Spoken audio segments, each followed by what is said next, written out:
गुजरात के लोकप्रिय मुख्यमंत्री श्रीमान भूपेंद्र भाई पटेल भारत में जापान के राजदूत श्रीमान Keiichi Ono san, Suzuki Motor Corporation के president Toshihiro Suzuki san, Maruti Suzuki India Limited के MD Hitashi Takeuchi san, chairman RC Bhargava, Hansalpur plant के सभी कर्मचारी, अन्य महानुभाव, देवी और सज्जनों, गणेश उत्सव के इस उल्लास में आज भारत की मेक इन इंडिया इस यात्रा में एक नया अध्याय जुड़ रहा है। ये make in India, make for the world हमारे उस लक्ष्य की तरफ एक बड़ी छलांग है। आज से भारत में बने इलेक्ट्रिक व्हीकल्स 100 देशों को एक्सपोर्ट किए जाएंगे।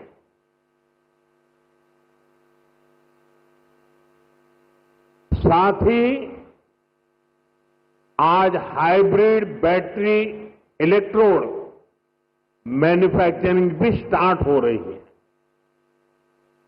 आज का ये दिन भारत और जापान की फ्रेंडशिप को भी नया आयाम दे रहा है। मैं सभी देशवासियों को, जापान को, सुजुकी कंपनी को बहुत बहुत बधाई देता हूं।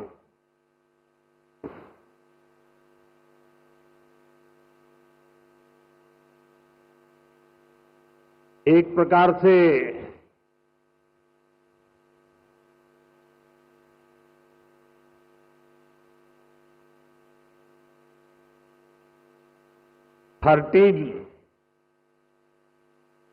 टीन एज का आरंभ होता है और टीन एज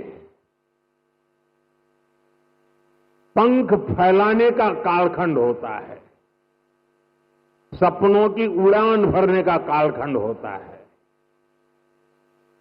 और टीन एज में ढेर सारे ख्वाब उभरते हैं। एक प्रकार से पैर जमीन पे नहीं होते हैं टीन एज में। मुझे खुशी है कि आज मारुति टीन एज में एंटर कर रहा है।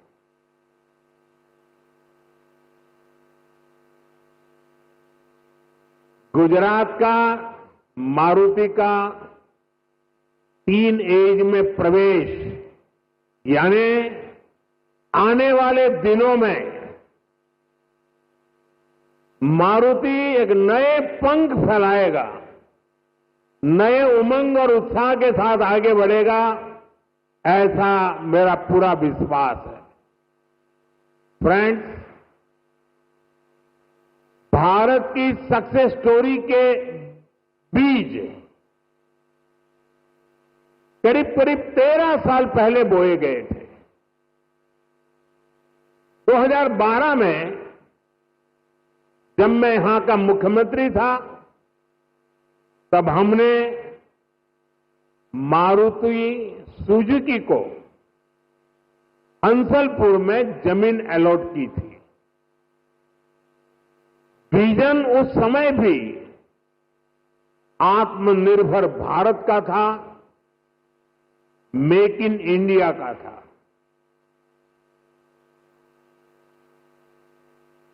हमारे तब के प्रयास आज देश के संकल्पों को पूरा करने में इतनी बड़ी भूमिका निभा रहे हैं। साथियों, मैं इस अवसर पर स्वर्गीय ओसामू सुजीकी-सान को हृदय से याद करना चाहूंगा। हमारी सरकार को उन्हें पद्म विभूषण से सम्मानित करने का सौभाग्य मिला था।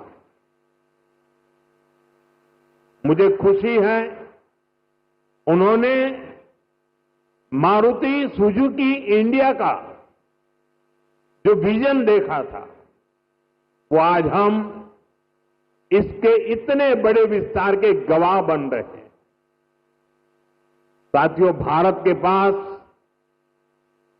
डेमोक्रेसी की शक्ति है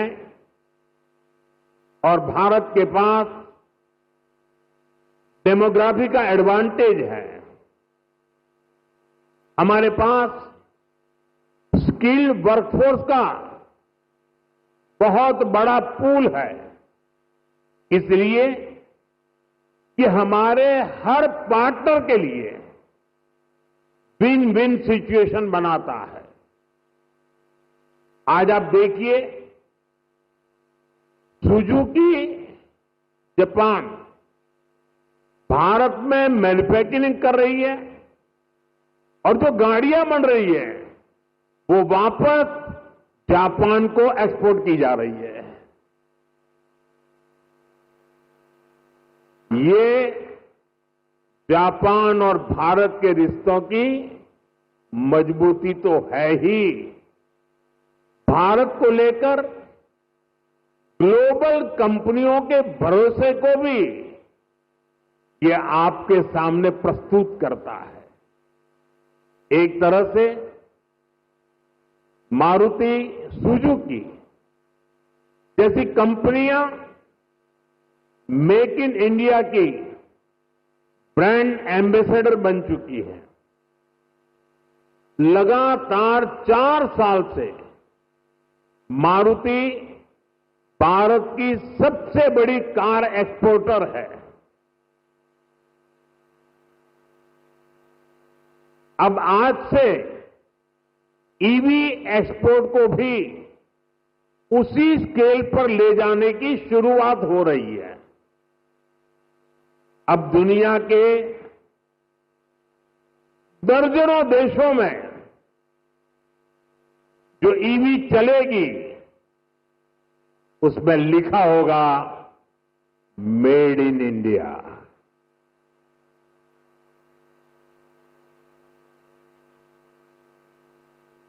फ्रेंड्स, हम सब जानते हैं ईवी इकोसिस्टम का सबसे क्रिटिकल पार्ट बैटरी है। कुछ साल पहले तक भारत में बैटरी पूरी तरह इंपोर्ट होती थी। ईवी मैन्युफैक्चरिंग को मजबूती देने के लिए ये जरूरी था भारत बैटरीज का भी निर्माण करे। इसी विजन को लेकर 2017 में हमने यहां टीडीएसजी बैटरी प्लांट की नींव रखी थी। टीडीएसजी की ही नई पहल पर इस फैक्ट्री में 3 जापानी कंपनियां मिलकर भारत में पहली बार सेल मैन्युफैक्चर करेगी। भारत में बैटरी सेल के इलेक्ट्रोड भी लोकल लेवल पर तैयार होंगे। ये लोकलाइजेशन भारत की आत्मनिर्भरता को नई शक्ति देगा। इससे हाइब्रिड इलेक्ट्रिक व्हीकल्स के कारोबार में और तेज गति आएगी। मैं आपको इस ऐतिहासिक शुरुआत के लिए अपनी अनेक अनेक शुभकामनाएं देता हूं। साथियों, कुछ साल पहले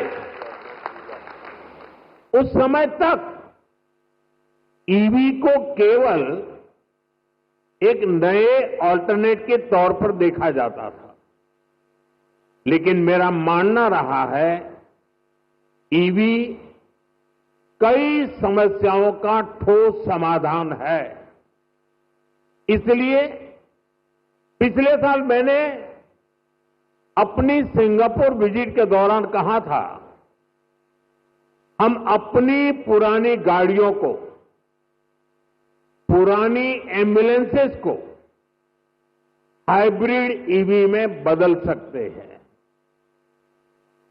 मारुति सुजुकी ने इस चुनौती को स्वीकार किया और केवल 6 महीने में एक वर्किंग प्रोटोटाइप तैयार कर दिया। अभी मैंने वो हाइब्रिड एम्बुलेंस का प्रोटोटाइप देखा भी है। ये hybrid ambulance PM E drive scheme में पूरी तरह फिट बैठती है। लगभग 11,000 करोड़ रुपए की इस योजना में ई एम्बुलेंस के लिए भी बजट निर्धारित किया गया है। हाइब्रिड ईवी से पॉल्यूशन भी घटेगा और पुराने व्हीकल्स को ट्रांसफॉर्म करने का विकल्प भी मिलेगा।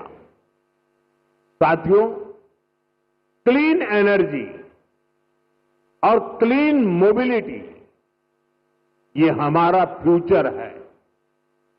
ऐसे ही प्रयासों से भारत तेजी के साथ क्लीन एनर्जी और क्लीन मोबिलिटी का एक रिलायबल सेंटर बनेगा। साथियों, आज जब दुनिया सप्लाई चेन डिसरप्शन से जूझ रही है, ऐसे समय में लगता है कि भारत ने पिछले दशक में जो नीतियां बनाई वो देश के कितने काम आ रही है। 2014 में जब मुझे देश ने सेवा का अवसर दिया, उसके बाद से ही हमने इसकी तैयारी शुरू कर दी थी। हमने मेक इन इंडिया अभियान शुरू किया। ग्लोबल और डोमेस्टिक मैन्युफैक्चरर्स दोनों के लिए देश में अनुकूल वातावरण बनाया। भारत में मैन्युफैक्चरिंग एफिशिएंट और ग्लोबली कॉम्पिटिटिव हो, इसके लिए हम इंडस्ट्रियल कॉरिडोर्स बना रहे हैं। हम प्लग एंड प्ले इंफ्रास्ट्रक्चर बना रहे हैं, लॉजिस्टिक पार्क्स बना रहे हैं। भारत कई सेक्टर्स में मैन्युफैक्चरर्स को प्रोडक्शन लिंक इंसेंटिव का बेनिफिट भी दे रहा है। साथियों, हमने कई बड़े रिफॉर्म्स के जरिए इन्वेस्टर्स की पुरानी कठिनाइयों को भी दूर किया। इससे इन्वेस्टर्स के लिए इंडियन मैन्युफैक्चरिंग में इन्वेस्ट करना आसान हुआ है। इसके परिणाम हमारे सामने हैं। इसी दशक में इलेक्ट्रॉनिक्स प्रोडक्शन लगभग 500% बढ़ा है।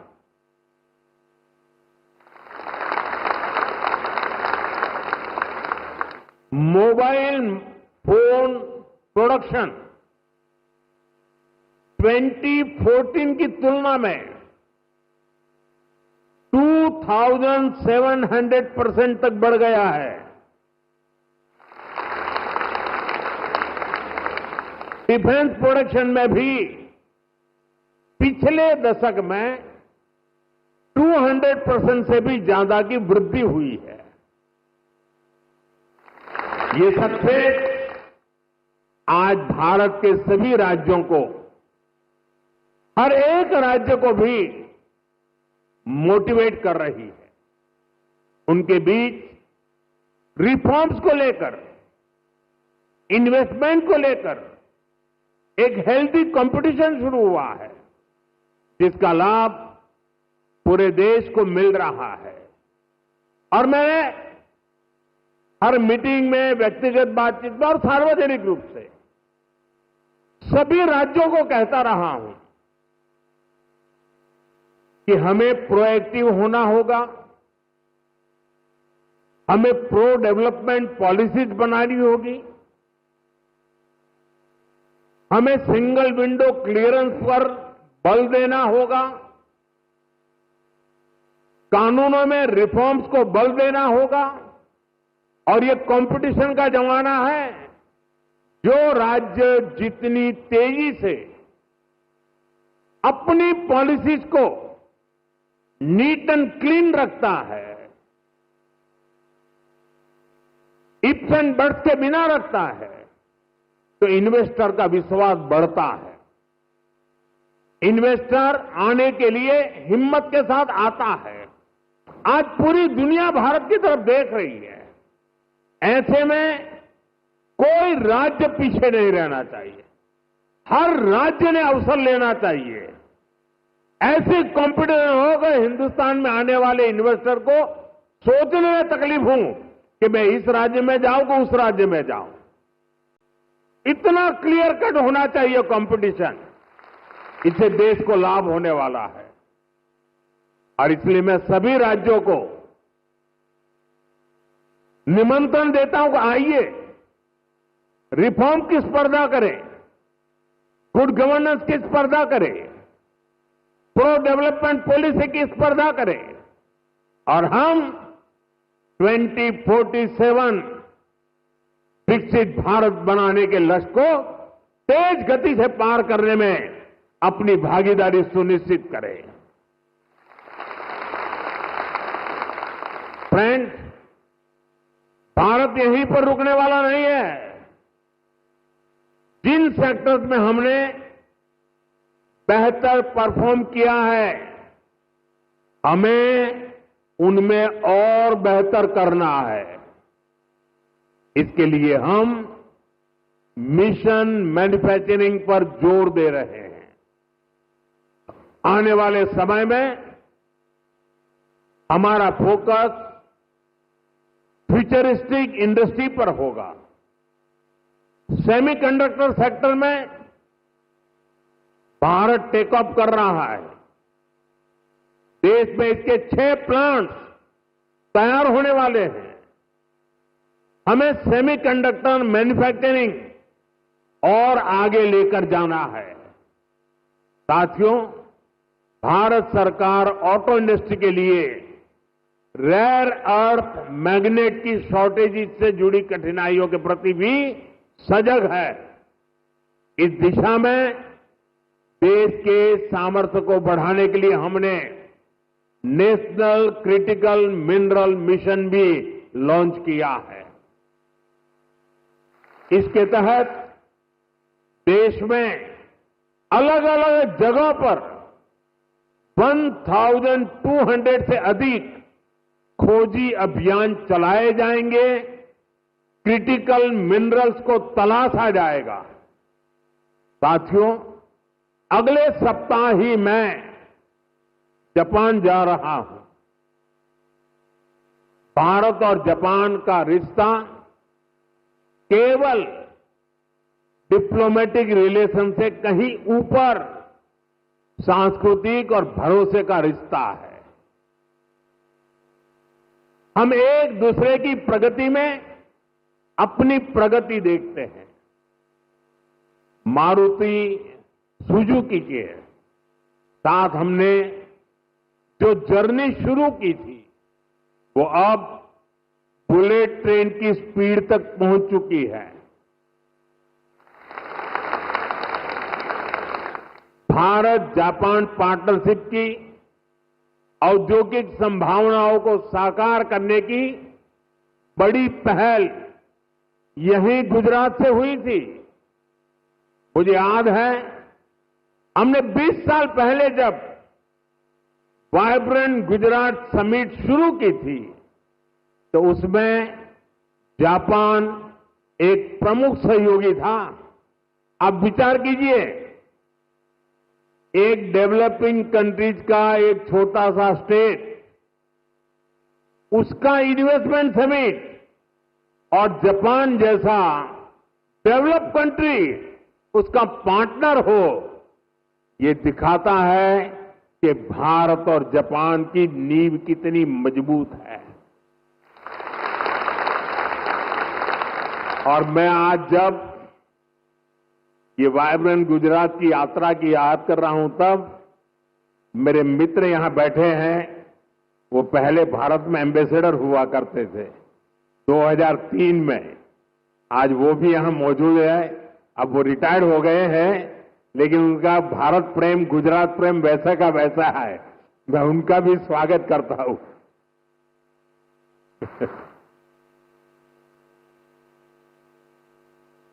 गुजरात के लोगों ने भी जापान के लोगों का उतना ही आत्मीयता से ख्याल रखा। हमने इंडस्ट्री से जुड़े रूल्स एंड रेगुलेशंस जापानी भाषा में प्रिंट करवा कर दिए। जब मैं गुजरात में था, हर छोटी चीज पर मैं ध्यान रखता था। इवन मेरा जो विजिटिंग कार्ड होता था ना, वो भी मैं जापानी में बनाता था।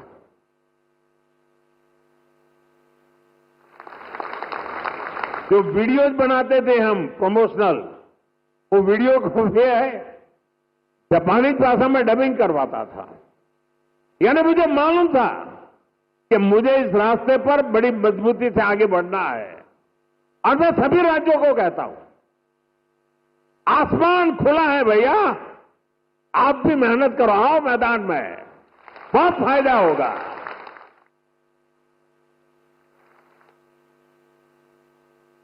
मुझे याद है शुरू में जब जापान के हमारे साथी आते थे, तो मैं नया नया उनकी निकटता मेरी बढ़ती चली जा रही थी, तो उनकी हर चीज को मैं समझ पाता था। मैंने देखा है कि जापानी लोगों का एक नेचर है कि उनको अपना जो कल्चरल इकोसिस्टम है, वो उनकी पहली प्राथमिकता होता है। उसमें जापानी फूड चाहिए।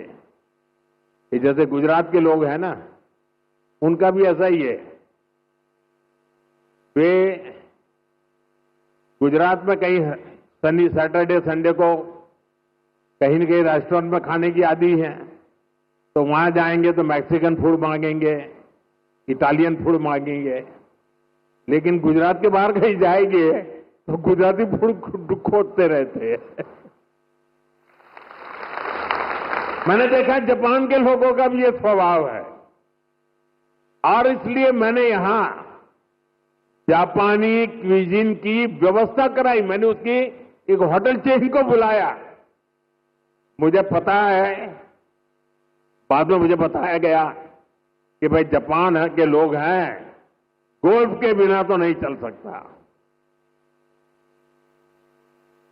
मैंने उसको भी प्राथमिकता दी,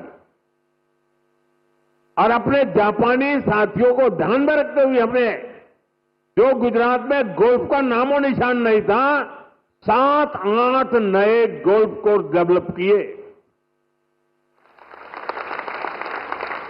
देखिए, विकास करना है, इन्वेस्टमेंट लाना है, दुनिया को आकर्षित करना है, तो हर बारीकी पर देखना पड़ता है। और हमारे देश में कई राज्य हैं जो करते हैं। जो राज्य पीछे हैं, मेरा उनसे आग्रह है कि आप भी हर बारीकी को अवसर समझिए और विकास की नई दिशा पकड़िए। इतना ही नहीं साथियों, हमारे स्कूल में, हमारे कॉलेजेस में, हमारे यूनिवर्सिटीज में बहुत बड़ी मात्रा में जापानी भाषा सिखाने को प्राथमिकता दी जा रही है। बहुत सारे जापानी भाषा सिखाने वाले टीचर्स आज गुजरात में भी है। कई स्कूलों में जापानी भाषा सिखाई जा रही है। साथियों, हमारे इन प्रयासों से भारत जापान के बीच पीपल टू पीपल कनेक्ट बहुत बढ़ रहा है। स्किल और ह्यूमन रिसोर्स से जुड़ी एक दूसरे की जरूरतों को भी हम पूरा कर पा रहे हैं। मैं चाहूंगा मारुति सुजुकी जैसी कंपनियां भी इस तरह के प्रयासों का हिस्सा बने और यूथ एक्सचेंज जैसे प्रयासों को बढ़ाएं। साथियों, हमें इसी तरह आने वाले समय में सभी अहम क्षेत्रों में आगे बढ़ना है। मुझे भरोसा है हमारे आज के प्रयास 2047 के विकसित भारत की इमारत को नई बुलंदी तक लेकर जाएंगे और मुझे भरोसा है कि जापान इस लक्ष्य की प्राप्ति में हमारा भरोसामंद पार्टनर बनकर साथ चलता रहेगा। हमारी दोस्ती अटूट रहेगी और मैं तो कभी कभी कहता था कि जहां तक जापान और भारत का रिश्ता है, ये मेड फॉर ईच अदर वाला रिश्ता है। मैं आज विशेष रूप से मारुति को बहुत बहुत शुभकामनाएं देता हूं और अभी तो ये टीन एज की शुरुआत है। आपको पंख फैलाने हैं, नए सपने बुनने हैं। आपके संकल्पों के लिए, उसकी पूर्ति के लिए हम पूरी शक्ति से आपके साथ हैं। इसी विश्वास के साथ आत्मनिर्भर भारत के अभियान को हम सब आगे बढ़ाएं, वोकल फॉर लोकल बने, स्वदेशी ये हमारा जीवन मंत्र बनना चाहिए। दोस्तों, गर्व से स्वदेशी की तरफ चल पड़ो। और यहां जापान के द्वारा जो चीजें बन रही है ना, ये भी स्वदेशी है। मेरी स्वदेशी की व्याख्या बहुत सिंपल है। पैसा किसका लगता है उससे मुझे कोई लेना देना नहीं है। वो डॉलर है, पाउंड है, वो करेंसी काली है, गोरी है, मुझे कोई लेना देना नहीं है। लेकिन जो प्रोडक्शन है उसमें पसीना मेरे देशवासियों का होगा। पैसा किसी का, पसीना हमारा। जो प्रोडक्शन होगा उसमें महक मेरी देश की मिट्टी की होगी, मेरी भारत मां की होगी। इस भाव के साथ आप मेरे साथ चलिए दोस्तों। 2047 में हम ऐसा हिंदुस्तान बनाएंगे, आपकी आने वाली अनेक पीढ़ियां आपके इस त्याग का गर्व करेगी, आपके इस योगदान का गर्व करेगी। आपकी भावी पीढ़ी के उज्जवल भविष्य के लिए, आत्मनिर्भर भारत के इस मंत्र के लिए, स्वदेशी के मार्ग के लिए मैं आज मेरे देशवासियों को निमंत्रण दे रहा हूं। मैं आपको निमंत्रण दे रहा हूं। आइए हम सब चल पड़े। 2047 विकसित भारत बना के रहेंगे। दुनिया की भलाई में भारत का योगदान बढ़ाते रहेंगे। इसी भावना के साथ आप सबको बहुत बहुत शुभकामनाएं, बहुत बहुत धन्यवाद।